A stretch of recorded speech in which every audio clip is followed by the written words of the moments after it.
عزیز بہنوں اور بھائیوں، ہمیشہ کی طرح آج کا یہ واقعہ جو ہم سب کے لیے عبرت کا نشان بھی ہے اور ہماری عقلوں کے پردے بھی کھول دے گا۔ حضرت حکیم لقمان رحمۃ اللہ علیہ، ان کا بیٹا اور ایک نیک فرشتہ۔ مصیبت پر صبر کرنے والوں کے لیے یہ واقعہ ہے اللہ تعالیٰ کس طرح چھوٹی مصیبت کے عوض بڑی مصیبت سے بچاتا ہے۔ آئیے سنتے ہیں واقعہ مکمل۔ کی کتاب میں یہ واقعہ کچھ اس طرح موجود ہے۔ ایک مرتبہ حضرت سیدنا لقمان حکیم رحمۃ اللہ علیہ نے اپنے بیٹے کو نصیحت کرتے ہوئے فرمایا، اے میرے پیارے بیٹے، جب بھی تمہیں کوئی مصیبت پہنچے تو تم اسے اپنے حق میں بہتر جان کر یہ بات اپنے دل میں بٹھا لینا کہ میرے لیے اسی میں بھلائی ہے۔ اگرچہ بظاہر وہ مصیبت ہی نظر آ رہی ہے، لیکن حقیقت یہ ہے کہ وہ تیرے حق میں بہتر ہوگی۔ یعنی تو اس مصیبت پر صبر اور شکر کرنا، یہ مت کہنا کہ مصیبت مجھ پر نازل کیوں ہوئی، کیونکہ ہو سکتا ہے وہ مصیبت تجھ پر نازل ہوئی ہو تو بڑی مصیبت سے بچ گیا ہو۔ لیکن یہ سن کر آپ رحمۃ اللہ علیہ کا بیٹا کہنے لگا، جو کچھ آپ نے فرمایا ابا حضور، میں نے اس کو سن لیا اور اس کا مطلب بھی سمجھ لیا، لیکن یہ بات میری سمجھ میں نہیں آئی کہ ہر مصیبت کو اپنے لیے بہتر سمجھوں۔ میری سمجھ، میرا یقین ابھی اتنا پختہ نہیں ہے، نہ اتنا پکا ہے، نہ میرا علم اتنا زیادہ ہے کہ میں آپ جیسی سوچ رکھوں۔ فی الحال تو میں اس بات کو ماننے کا انکاری ہوں۔ جب حضرت سیدنا لقمان رحمۃ اللہ علیہ نے اس کی بات سنی تو فرمایا، اے میرے بیٹے، اللہ عز و جل نے دنیا میں ایک کے بعد ایک انبیاء علیہ السلام مبعوث فرمائے ہیں، یعنی اس دنیا میں بھیجے ہیں راہ ہدایت کے لیے، لوگوں کو دین کی طرف راغب کرنے کے لیے۔ ہمارے زمانے میں بھی اللہ عز و جل نے نبی علیہ السلام کو مبعوث فرمایا ہے۔ آؤ ہم اس نبی علیہ السلام کی صحبت بابرکت سے فیضیاب ہونے چلتے ہیں۔ ان کی باتیں سن کر تیرے یقین کو تقویت حاصل ہوگی، تجھے علم ملے گا، تو دین پر پختہ ہو جائے گا، اللہ تعالیٰ کی ذات پر تجھے یقین ہو جائے گا۔ یہ ایک تربیت کا حصہ ہے اور کسی ایسے بندے سے تربیت حاصل کرنی چاہیے جو اللہ کا نیک بندہ ہو، اللہ کے قریب ہو، اور نبیوں سے زیادہ اللہ تعالیٰ کا مقرب اور کوئی ہو نہیں سکتا ہے۔ ان دونوں نے اپنا سامان سفر تیار کیا اور خچروں پر سوار ہو کر اپنی منزل کی طرف روانہ ہو گئے۔ کئی دن رات انہوں نے سفر جاری رکھا۔ راستے میں ایک ویران جنگل آیا، وہ اپنے سامان سمیت جنگل میں داخل ہو گئے۔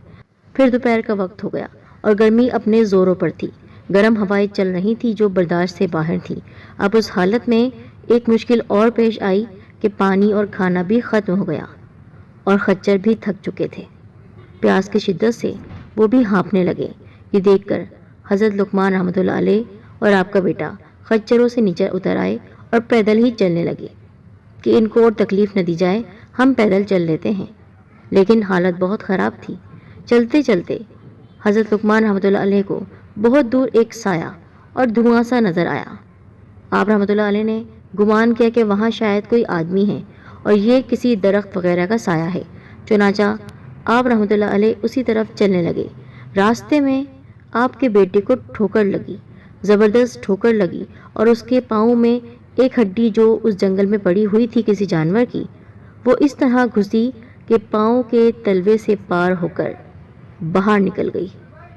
شدت سے بیٹا تڑپ گیا اور درد کی شدت سے بے ہوش ہو کر زمین پر گر پڑا۔ آپ نے اسے اپنے سینے سے چمٹا لیا، پھر اپنے دانتوں سے ہڈی نکالنے لگے۔ کافی مشقت کے بعد بالآخر وہ ہڈی نکل گئی۔ بیٹے کی یہ حالت دیکھ کر آپ رحمۃ اللہ علیہ، باپ کی محبت تھی، باپ کی محبت میں رونے لگے۔ پھر آپ نے جو کپڑا آپ کے پاس موجود تھا اس کو پھاڑ کر زخم پر باندھ دیا۔ آپ کی آنکھوں سے بہنے والے آنسو جب ان کے بیٹے کے چہرے پر گرے تو اسے ہوش آ گیا۔ جب اس نے دیکھا میرے والد محترم رو رہے ہیں تو کہنے لگا، اے ابا جان، آپ تو مجھ سے فرما رہے تھے کہ ہر مصیبت میں بھلائی ہے، لیکن اب میری اس مصیبت کو دیکھ کر آپ رونے لگے ہیں، کیوں؟ اور یہ مصیبت میرے حق میں بہتر کس طرح ہو سکتی ہے؟ حالانکہ ہماری ہر چیز ختم ہو چکی ہے، کھانے پینے کی تمام اشیاء ختم ہو گئی ہے، ہم یہاں اس ویران جنگل میں تنہا رہ گئے ہیں۔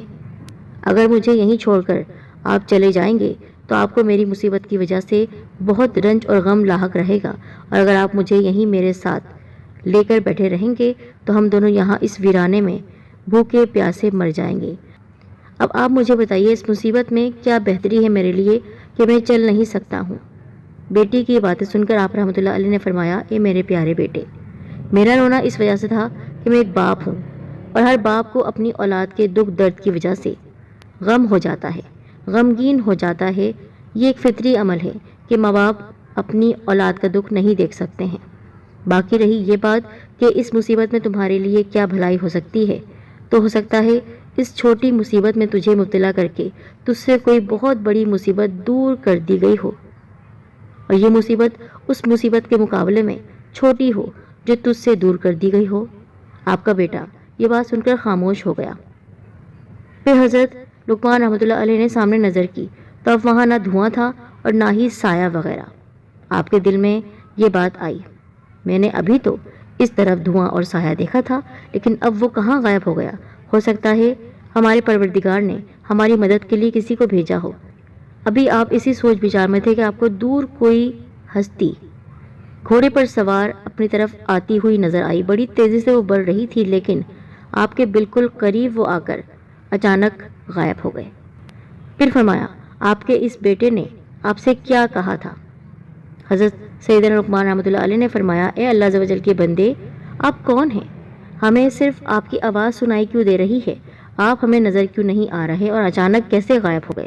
آواز آئی، میں اللہ تعالیٰ کا ایک فرشتہ ہوں، مجھے صرف انبیاء علیہ السلام اور مقرب فرشتے ہی دیکھ سکتے ہیں، اس وجہ سے میں آپ کو نظر نہیں آ رہا۔ میری بات سنیے، میرے رب عز و جل نے مجھے حکم دیا ہے کہ میں فلاں شہر اور اس کے آس پاس کے لوگوں کو زمین میں دھسا دوں۔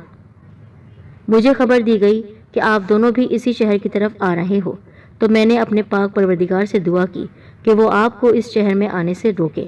لہٰذا اللہ تعالیٰ نے آپ کو اس آزمائش میں ڈال دیا کہ آپ کے بیٹے کے پاؤں میں ہڈی چبھ گئی، اور اس طرح آپ چھوٹی مصیبت کی وجہ سے ایک بہت بڑی مصیبت یعنی زمین میں دھسنے سے، تباہ ہونے سے بچ گئے، کیونکہ وہ پوری بستی ہم نے الٹ دی ہے، وہاں اب کوئی بچا نہیں ہے۔ پھر فرشتے نے اپنا مبارک ہاتھ اس زخمی لڑکے کے پاؤں پر پھیرا تو اس کا زخم بالکل ٹھیک ہو گیا۔ پھر اسی فرشتے نے اپنا ہاتھ اس برتن پر پھیرا جس میں پانی بالکل ختم ہو چکا تھا، تو ہاتھ پھیرتے ہی وہ برتن پانی سے بھر گیا، یہاں تک کہ جب کھانے والے برتن پر ہاتھ پھیرا تو وہ بھی کھانے سے بھر گیا۔ پھر اسی فرشتے نے اللہ کے حکم سے حضرت لقمان رحمۃ اللہ علیہ اور آپ کے بیٹے اور آپ کی سواریوں کو سامان سمیت اٹھایا، اور کچھ ہی دیر میں آپ اپنے بیٹے اور سارے سامان سمیت اپنے گھر میں موجود تھے۔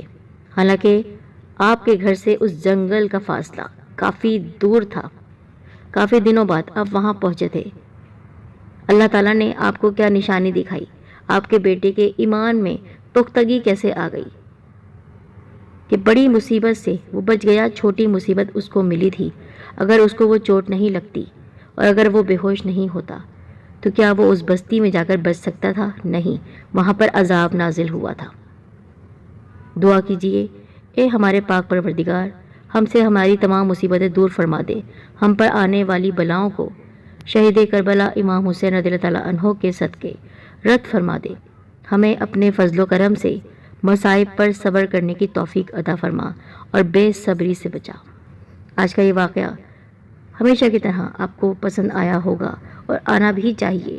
اوتھینٹک کتابوں سے یہ واقعات آپ کی خدمت میں پیش کر رہے ہیں، علماء اہل سنت کی کتابیں ہیں، تو ان واقعات کو خود بھی سنیے، آگے ایک دوسرے کو سنائیے۔ یہ واقعات ہم سب کی اصلاح کے لیے بہت ضروری ہیں، ہم سب کو اپنی اصلاح کرنی ہے۔ اگر ایک اچھی بات سے کوئی اپنی کسی کمی کو دور کر لیتا ہے، اللہ پر اس کا یقین پختہ ہو جاتا ہے، تو اس کا ثواب آپ کو بھی پہنچے گا، ہم سب کو بھی پہنچے گا۔ ہماری اس کوشش میں ہمارے ساتھ شامل رہیے۔